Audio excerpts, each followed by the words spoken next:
morning from Dordrecht, the Netherlands, for the final day of these Intercontinental Championships, where we have our first bronze medal game this event. We have France and Great Britain facing off in the Masters division, and it's France who have taken the early drive, heading straight through the central channel towards the GB goal, but they've cleared it out to the far side wall, and they're trying to make a little bit of headway, but the French defender getting down and cutting out that attack.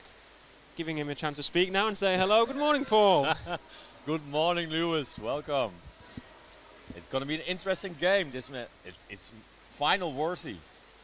I think when you look at it, every single one of the quarterfinals was incredibly well poised in this division. So with the Netherlands getting through to having beaten the French after golden goal, and also the Great Britain team losing just by that 1 goal scoreline to South Africa, just leaving it a little bit too late to try and get that equalising goal. So we could be in for another long one here. And it's early. So, but the French really played a long game yesterday. So how did they recuperate from it?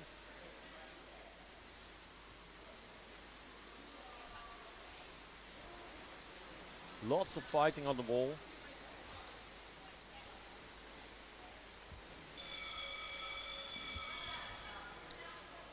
And a stoppage against the French.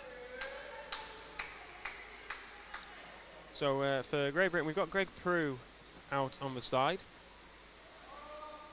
He'd been going toe-for-toe with Adrian Vinkert for the highest goal scorer on the British Men's Masters team. But as I alluded to a little bit yesterday, Paul, this is the stage in the tournament where you don't care who scores, you just got to make sure the puck hits the back or the bottom of the tin. Yep.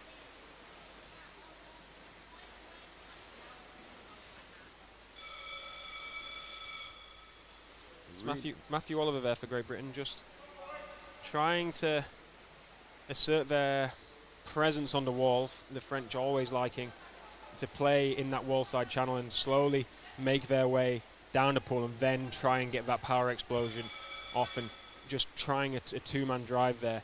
But it's the French who are giving away the most fouls at the moment.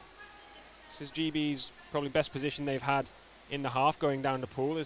That looks like Peter Rooney going through, but it's taken away by the French. But we have a stoppage there. That was Frederick Eyster that came away with a puck on that occasion for the French team. But another advantage puck to Great Britain, probably the closest of any of the teams have come to making real impact in the final 5. So the advantage puck taken. Looks like Ross Pocock, the captain, throwing it to the right side of the penalty D. But France defend and take it outside their 5-meter line. Ross again, who tries to get the puck in. It's a greatly anticipated flick and a great flick towards the goal. And I don't know what that hit in the puck, in the stick of the French guy. I could see that it didn't drop in the way a natural flick would, so you could see it hit something, but the speed of that didn't know quite what it happened. And a stick infringement in the build-up to that. And it's going to be advantage Great Britain, and a French player going to the sin bin, so we'll have our first 6-on-5 power play of the day. It's number 7. Xavier. Straight down early, GB beating the French down to the bottom, but it's the French who come away with it there. Doesn't look like there's any advantage being played, and the French clear it out past their 5-meter line and to the far side wall. GB swimming back on the surface, now getting the bodies down. France now, they try to come off on the 45, being turned around, but there's a supporting player there, and he's got some space to swim now. Support there on the inside, but a great stick tackle by the GB player as he comes down to the bottom. Defending having to face their own goal, but now GB getting the bodies set, and as France tried to come down the back wall, it's a great stop by the last GB defender. 1v1 now trying to hassle the French attacker, and there's a stoppage here, and it's going to take on a referee timeout. Just to allude, it's not Josh Chappell out on the side, it's the French who are down to 5, so making great headway there, the French, Paul. And we've seen it with a few teams yesterday that with 5 players, if you can defend your initial drive, there's a bit of adrenaline that surges through the team and sends you down into the attacking end of the pool for your team. It's a lot safer to get the puck at the other side of the pool. Yes, a little coaching thing. If the puck's at the other end of the pool, it's a lot harder for them to score. Yep. I talked to some referees yesterday, and I said, hey, I was a bit complaining about the amount of referee timeouts. And they said, yeah, it's because we want to be sure that we make the right decisions, that doesn't influence, and that takes sometimes a little bit more time.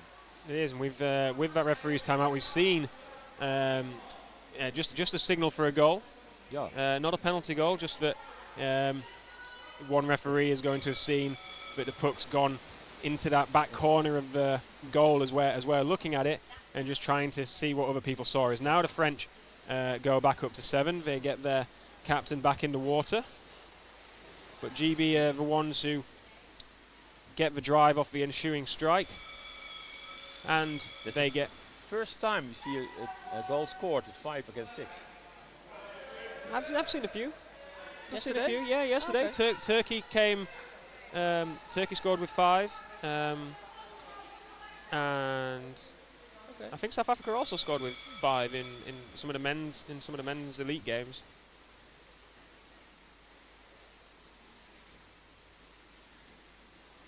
It's neutralised very quickly, that advantage puck for Great Britain, but Ross Pocock stays down and turns out of trouble, gets a flick through, and it's a 2v1 to get to the goal, and that's surely hit the back of the goal. Yep. 3 referees signalling. And 2 commentators too. And a goal. And a goal. 1-1. Only 6 minutes into this game, and it's Peter Rooney who scores the goal to tie things up for Great Britain, and the perfect response that Pete Hodge will be looking for from his team after going down to the French 5. Yep.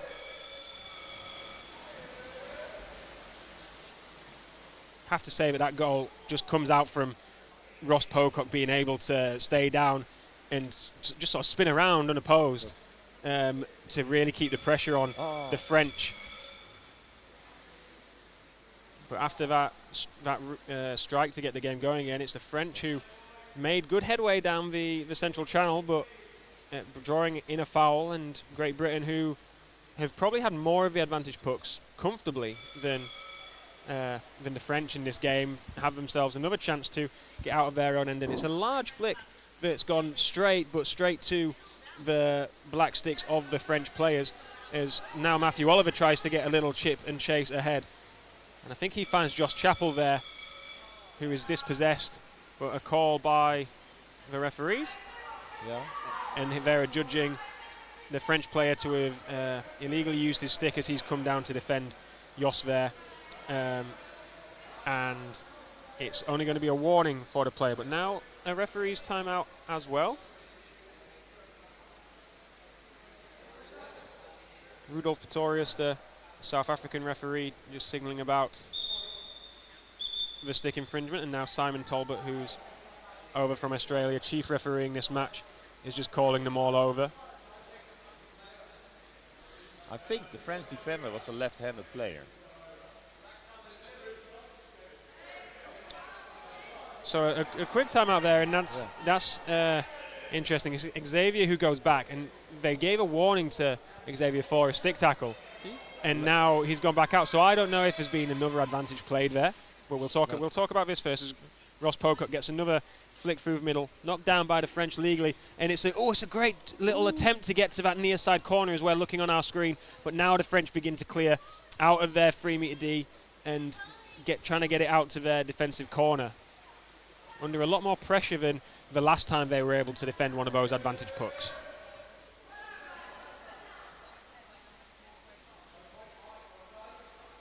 Jamie Allen there trying to make sure that the French don't get too far out of their end. We're playing right underneath the French subs bin as 2 players sub. There's one player who's just got straight in from the subs bin, and then he's gone straight back up, which is a useful tactic when you're right there, because the person who's just got out, they've had more chance to breathe than you have. And we get another stoppage. And it's going to be for GB, an illegal use of the free arm. So going back to Xavier being out, either there's been a second stick foul in the build-up to that player getting his warning and saying, well, I was going to warn him for this first one here, and if you've just given him a warning, then it should be 1 minute because he's made 2 stick fouls in the same passage of play, which you can say is harsh, but also this is a bronze medal match at the Intercontinental Championships, and players should be clean enough in their game to do everything by the letter of the law. As GB try and force it into the 3 meter D, but France still facing away from their goal with the strength to try and clear. It is cleared, but a stoppage, and this is going to be in favour of France, who generally have coped very well with the onslaught of Great Britain advantage pucks that have been coming their way.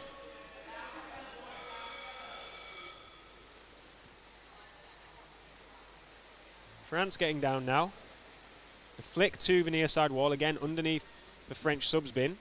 Xavier has re-entered the play, and it's 6v6 hockey again, as we see Matthew Oliver attempting to kick off the removable wall.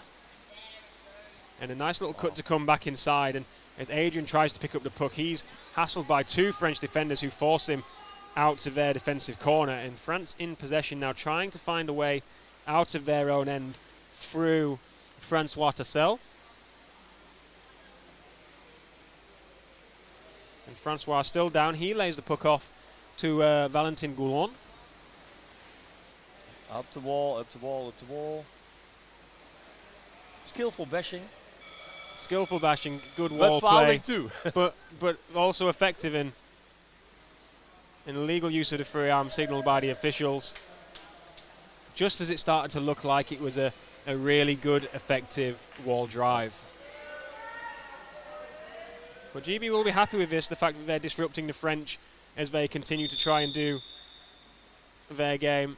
And now the French coach a little bit frustrated in maybe the tempo of the game by their team as they start to have a little bit of momentum. They're just turning over possession through their fouls.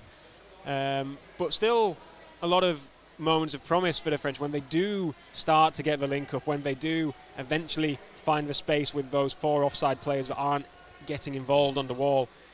We saw it when they only had 5. They had great success through that, but generally GB happy to just try and go match them man for man to say, okay, yeah, we'll take your fight on the wall. But I think generally to get the most out of this game, GB are going to have to convert another one of these advantage pucks that they're getting in the on the French 5 meter line. I really thought they started both really ferocious, going for it.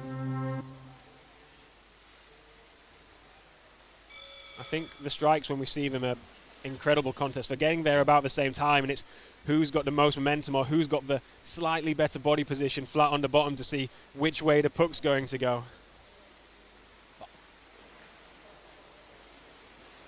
As the puck makes its way towards the GB defensive corner, the French trying to drive down the wall. But as we've seen, another stoppage, and it's an obstruction call.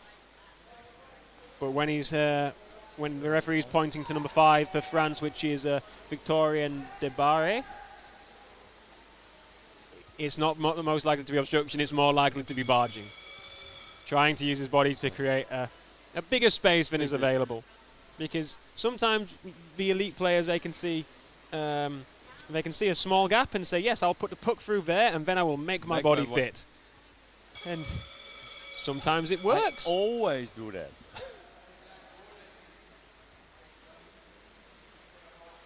The stick foul given, so another advantage for GB as Victorien is out for 2 minutes, so he'll get back in with just over a minute to go. But GB really need to start converting it. It'd be a great time for them to score if they can take a 1-goal lead going into the half. Yeah. But we saw last time the puck was out here what happened when France defended, and as this French player tries to take it out, he's snuffed out by the GB player, but he's stayed down, and the Frenchman is trying to go down the wall, but GB have got themselves into a good defensive reset.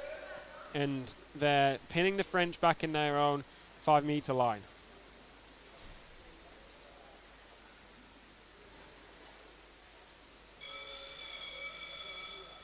Yet another stoppage. And one of the referees is looking for number 2. And it's going to be another GB puck. Yeah. And they will get reset once again. Ross Pocock going down with orange fins. You see him there on the puck making the initial drive. He's got 2 players out to his left, clear to see. Trying to go through the numbers, and the puck spits further into that 3-meter penalty D, but the French do another excellent job of taking it out to the far side wall, and they will try to have a clear possession and get out. But once again, GB applying the pressure and trying to defend from the front pole.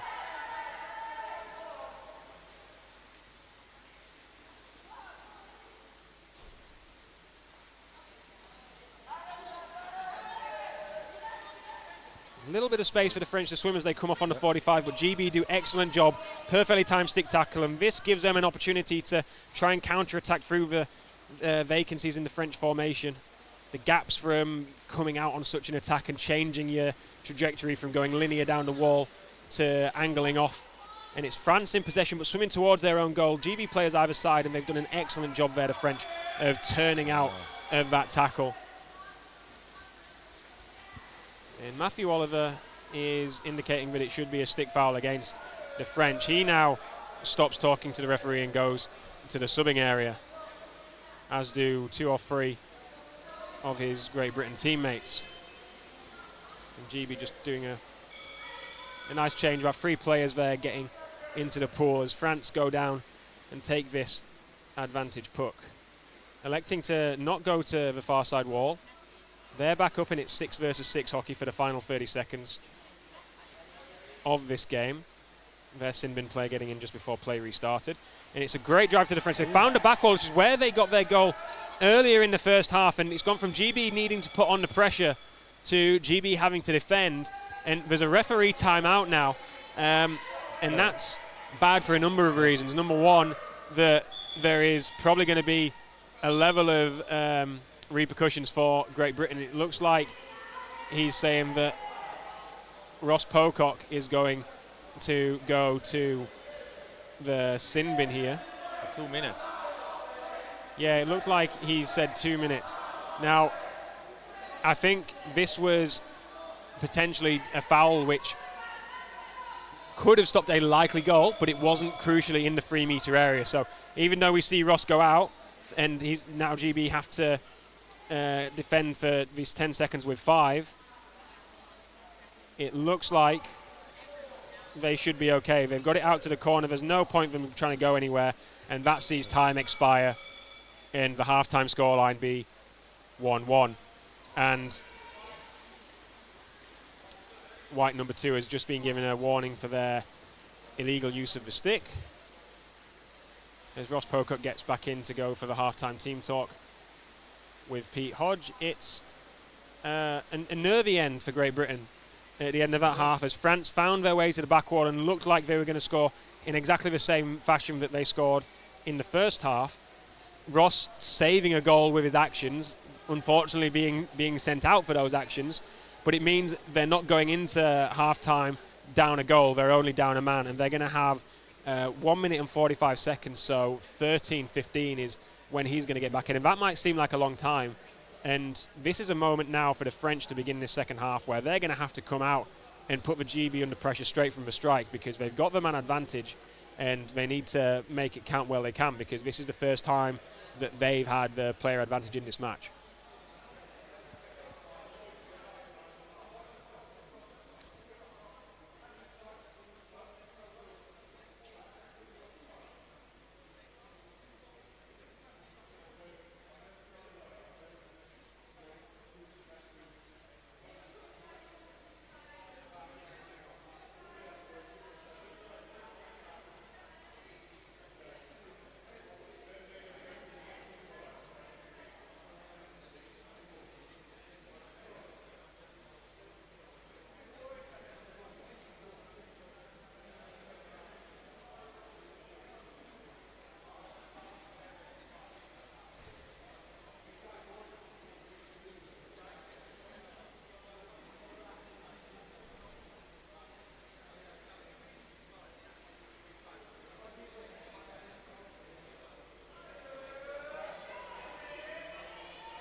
Second half is about to start. Let's hope it's going to be as hectic or intense as the first half. Yes, well, both teams have had their team talks, and Ross Pocock has made his way back into the sin bin. And we are underway. Like we said, going into the start of the game, as France do win the opening strike of the second half and make good headway all the way down towards the back wall for GB. We didn't see the tackle, but it's a good one. But France have managed to regain possession. And if France are stronger here in the arm battle, it's going to be a goal by that player. You can see with his hand on the goal. And a stoppage on the play. They're looking for number 11. Unfortunately, from where we are in the stands, we can't see directly down to the top of the GB goal now that they have changed ends. But it is Matthew Oliver who makes his way out to the sin bin and joins Ross Pocock. For 2 minutes. For 2 minutes. Aye. And France are the first ones down. GB scrambling a little bit there as they lose a second player to the sin bin. Defending 4v6. And the French player that took the free puck there, the captain, Xavier, he's smiling with whatever happened just there. And there's a ref timeout going on now, which sees we've got about a minute till Ross Pocock will rejoin for Great Britain, but still a long time for Matthew Oliver to stay there and think. And another goal. Another signalled goal. And the referee there just communicating to say it's hit the back and bounced out. It doesn't have to hit the bottom. Yep. But as long as the whole of the puck enters the volume of the goal and hits either the back or the bottom, that is what is going to result in a goal. So, still in a ref timeout as everybody resets, and I think Ross went into the pool. Back in the game.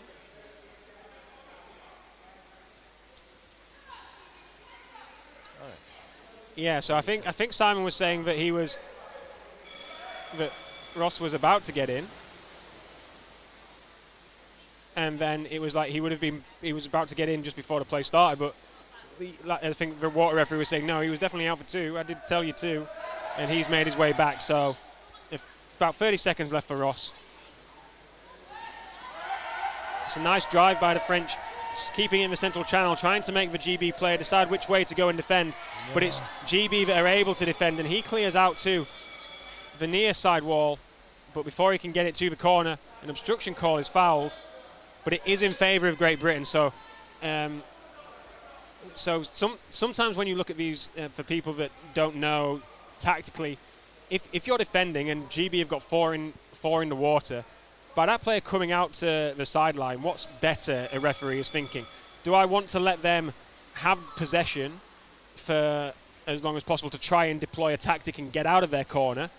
Or if I stop the game now, the team of 4 gets a bit of a rest, the clock continues to run as we see Ross Pocock re-enter the play, and your team's able to regroup, you can make your subs. What's the better advantage? Because essentially, without trying to impact too much, if a team is fouled, it is what is the best advantage for that team that the referee can enforce in that moment. And it's a lot to think about very quickly, but it's what is very good for allowing the game to be managed, because it might have been that player would have to get all the way to 8 metres down the pool to have got the most advantage, as we see France trying to drive it down the back wall again.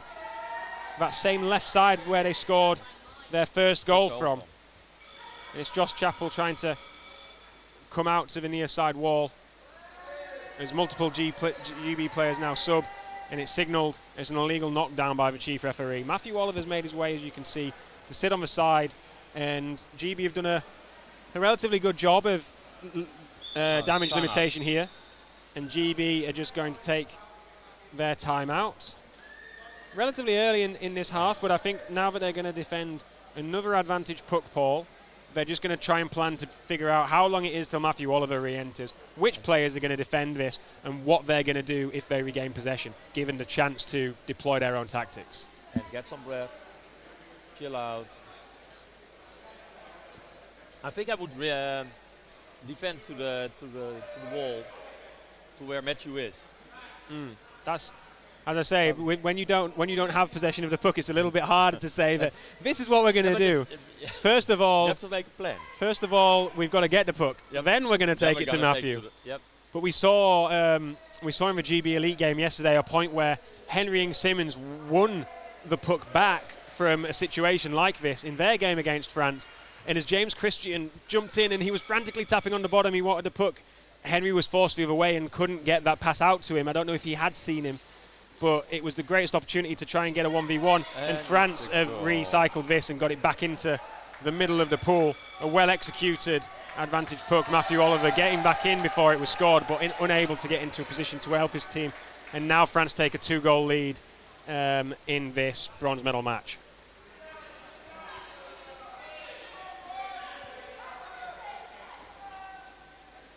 Well done. Well executed. I think, to put it simply now, GB have to score next. That's a brilliant idea. A 2-goal lead isn't huge, and if you cut a lead in half, then it can be quite unsettling for your opponent.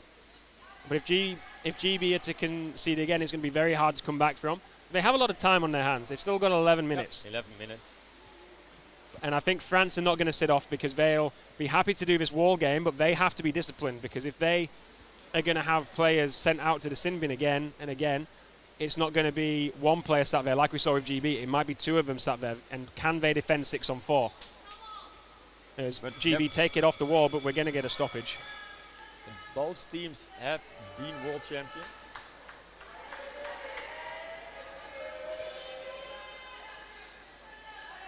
So they both know what to do. To turn the table and There's going to be some more defending for the Great Britain team now as Xavier takes the advantage puck, throws it onto the left wall, and we have two French players going down as Loic Cambias is the one who takes the second phase of that drive. GB look like they've cleared out to the corner, but also a referee signalling for advantage above the play, which should be a French advantage, and now we get the stoppage. But no, it's for GB. No chance for them to clear their lines.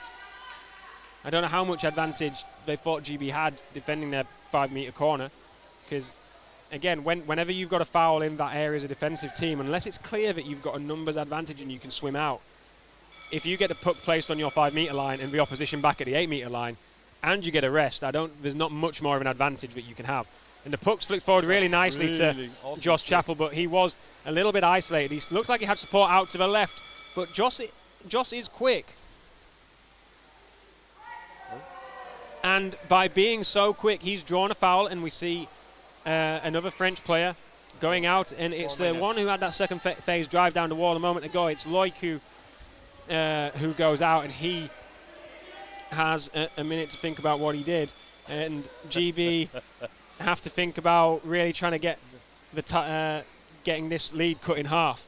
But France, as they did in the first half, have done an excellent job of clearing the puck out away from their goal.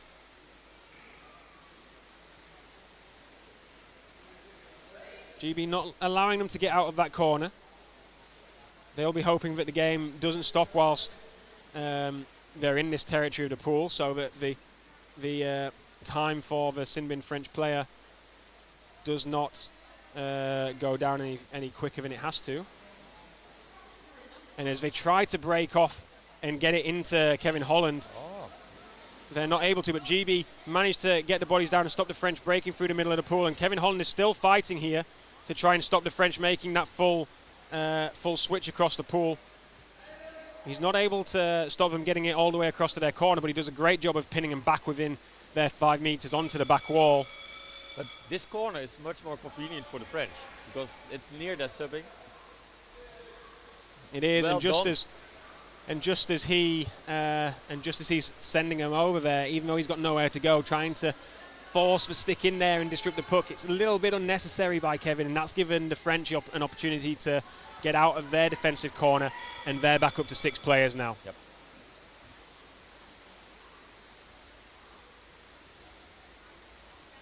Nice catch. And Jamie Allen fighting up against Remy Horone. And just as Al Hickey gets onto the puck, play is stopped, and Jamie Allen to have caused an obstruction there, and Jamie swims backwards towards the sin bin, and it's becoming a little bit harder just every little play that the time's going down, players are going out, and it's just a bit more of a mountain to climb for GB as we get closer towards the end of this game with just less than halfway to go in the second half. You start to feel a little bit tired, so it's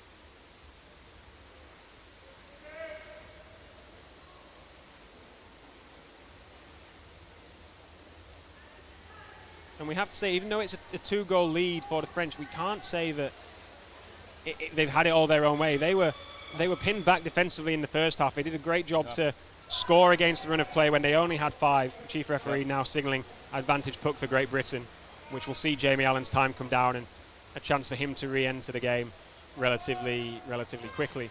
But without any damage. France took the 1-0 lead, in case you're just joining us. GB hit straight back. Going into half-time, it was 1-1. With a 6-on-5 advantage to begin the second half, France won the strike, pushed towards the goal. Matthew Oliver found his way, sent out to the bench. They scored in a 6-on-4, and then they've also had another goal shortly after. So without that 6-on-4 period, we're looking at maybe a 1-goal game, or maybe we're still level at this point. Who knows what GB would have done if they'd have had the full complement of 6 players. But as we said a lot through yesterday, make your power plays count when you can, and France have done that.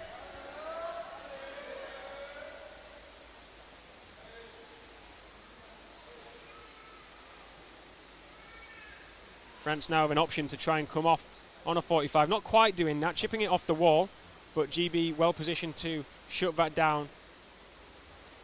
This is the best spell of possession France have had for a while, and there's a space to swim towards the goal. It looks like it's knocked down legally, but as soon as it was knocked down by the GB defender, the French player was there to put them under the pressure, and now French starting to show maybe the frustration coming after that loss to the Netherlands yesterday, and just managing to link up their passes more and finding space within the GB backline, and they take a 3-goal lead, and with 5 minutes left, it's an even harder job to try and bring this score back level. Not impossible, but GB have to find another level to try and get through a very strong defence, which the French have shown all the way through this game. I think it's really impressive how they came back after yesterday's game. Disappointment, not finals, and then get up again and play like this. Yeah, that game lasting almost an hour when you take into account referee stoppages and changeover times, as we have another advantage puck. I'd imagine there was probably 50 minutes of 50 minutes of game time when you had the 10 minutes of extra time, and then about 10 minutes worth of golden goal. But a lot of referee timeouts and a lot of team timeouts. Once again, we're underway with a GB advantage puck.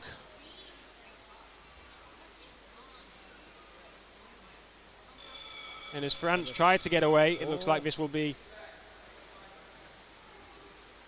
a player sent out. And it is a French player, so it's going to be 6 versus 5 in favour of Great Britain.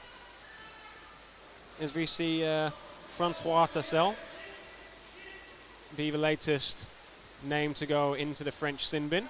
Loic has already been back in the water for a while. Oh, and the French take a timeout. Yeah, the French take their second half timeout. I do enjoy when I watch the French nationals, Paul, and whenever anybody is sent to the sin bin, they are referred to as in prison. In prison.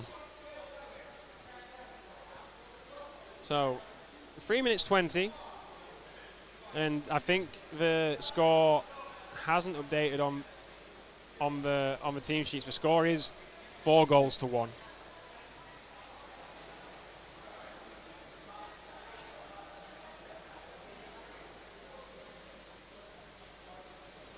A Wi-Fi system here between the table registering the scores, so that might be the reason why it's not currently updated. But or somebody forgot to push the button. But I'm certain that goal wasn't disallowed, and it should be 4-1, but people can tell me I'm wrong. I'm often wrong. Just like yesterday when I didn't I didn't realise that Scott Allen had gone home, and I was saying that Jamie Allen was Scott Allen. GB putting on the pressure, trying to break into that defensive 3-metre area, and I think France have just done an incredible job of saying, yeah, you can try get it into this area. As Kevin Holland gets the chip and chase, a knockdown there, and GB find the gap finally with their advantage as we get towards 2 minutes. And that goal's going to make the score 4-2. Now time's going to tick down, and if GB are going to have a chance off this strike, you would have loved to have that timeout, but after 3 minutes in the second half, it's already gone, and now there's nothing you can do to stop the time running down. And it's going to be Francois who sits on the deck as GB are going to race out for this strike.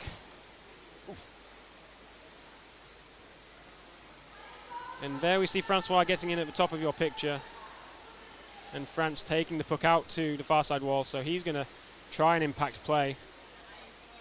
GB have got the bodies down here. Flick trying to get it to the open side, but a good knockdown by the black stick there. Oh. GB literally throwing everything at it as Matthew Oliver goes down to the left side. He's going to have to try and go down the backside wall as he gets there in a stoppage, which will stop the clock. A clock which has been removed from your screen. 54 seconds remain. A French player goes to the bin. For 2 minutes, so he won't be back. And it was Francois who was only on probation. His probation's expired and he's back in prison. Ross Pocock down to get this. GB will have to score literally off the flick of this puck, and Ross won't care if it hits anyone or not. He's going to just fire it in there. Second phase, GB had it. Matthew Oliver's just desperate for that puck to come to him. And it's out. Yeah, France far better set to deal with that second phase drive. Would have been interesting if they'd have just laid it off to Matthew Oliver there, because he had full vision of everything rather than the player trying to return out of that, as we see Matthew Oliver sub and France on a counter-attacking drive. Something common to see after GB committed so many men forward to try and get that goal deficit back down. And it's going to be time in this one. The first of our bronze medal games, and it's going to be a scoreline that ends 4-2. Great Britain 4-2, although even though the clock has hit 4 zeros, the clock has hit 4 zeros and the clock seemed like it was right, but now Matthew Oliver's sat on the side, so whether they're going to start this game and then they're going to press it again, I don't know. So they're saying the clock's wrong. We've got a couple more seconds here to play. I knew the score was wrong, but I didn't think there was an issue with the clock.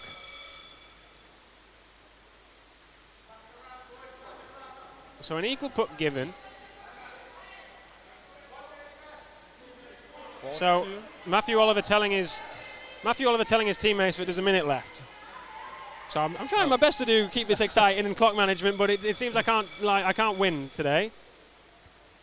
So GB actually had a little bit more time than they thought they had, as we have Kevin Holland trying to get through the French bodies. Ross Pocock being turned upside down, turning out of that nicely to come down and make a second effort to try and dispossess Valentin Goulon. And now GB with some space to swim a 2v1 if he can get the pass away. French player needing to make the tackle, and he did. Still numbers down for GB as it's 3 versus 3. GB still in possession but being forced out wide to the far side wall. And another stoppage, which Matthew Oliver sits down on the deck. He's got a chance to go back in. And Xavier, who's seen a significant amount of time in prison, goes back to prison himself, a repeat offender. And if there was a minute left when Matthew Oliver was shouting, there's about 30 seconds left, potentially now. GB put under pressure immediately off that advantage puck, and the taker there, I think it's Matthew Oliver who's just got in, who's had to come all the way back and chase, and he's going to try and get away, but now the referee, who was over the top of that challenge, is going to look at it and say that Matthew, with his first action since coming out of the sin bin, it knocked the puck down illegally, and apparently did so deliberately, which if you're getting 2 minutes for illegally knocking the puck down, then that's for you doing that illegally. And I find that's somewhat hard. You've got to see where the puck's going and move your body out to stop it. So if they think that's what's happened, then that's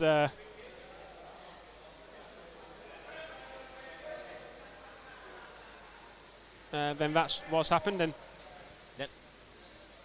I think it's pretty harsh for the last seconds. Well, it may not be the last seconds. Matthew Oliver might have just said that I'm only out for 1 minute. I've no idea how long's left. We could still be playing for another 10 minutes. We never know.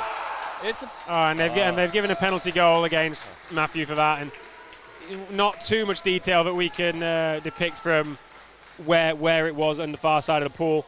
But you could see the French players swimming to the side, because that's what I would do. Because it's a dying second, so whatever. Yeah, so I think it's a harsh decision to chuck somebody out and a penalty goal. Yeah, especially if they're saying it's for a knockdown. Yeah. If you're saying it's for a stick infringement where you've gone down and deliberately tried to stop somebody, I mean, we're at the point where GB just had to get a stop. They couldn't concede again. And ooh-la-las from the French supporters in the stands. And now we have the signal for time. So the final score in this one, which you can't see, is France 5, Great Britain 2.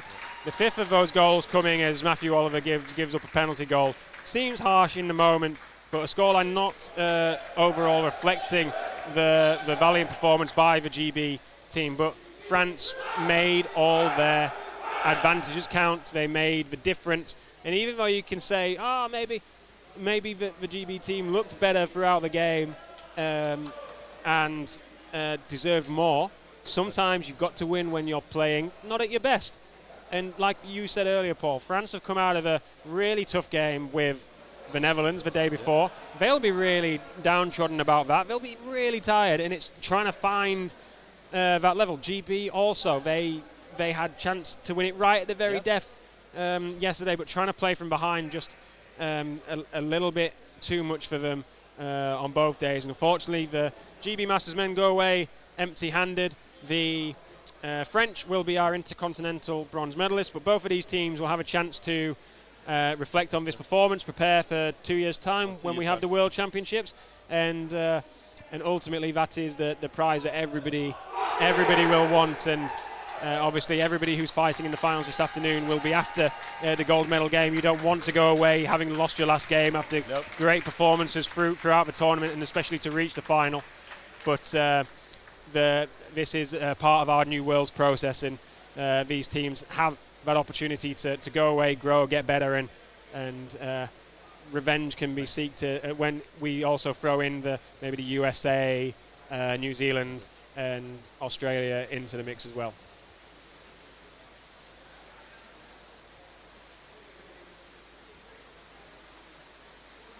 Three finals coming up for Great Britain during the morning and the afternoon. The first of which for Great Britain is the Masters Women. They'll be playing France at 10 o'clock for the time for everyone watching in Great Britain.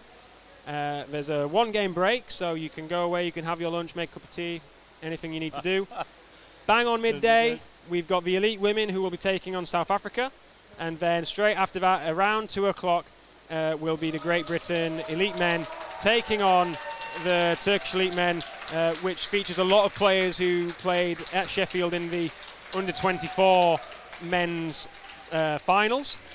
And we've got an exciting day of hockey to come. It's been a great game to start us off, and I think all of these contests are going to be even more fiercely contested. Anybody watching from France, or our neutral underwater hockey fans watching, we have France with their women's elite team playing in the bronze medal game against Spain.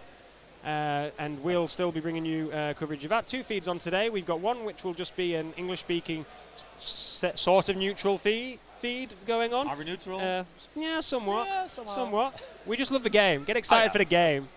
And then we've got another commentary on the other channel, which is still on CMAS TV, which will have either dual language or just a lone language for later on in the day, especially for the finals. So we'll have probably just maybe the Turkish final and then France for the Women's Masters final.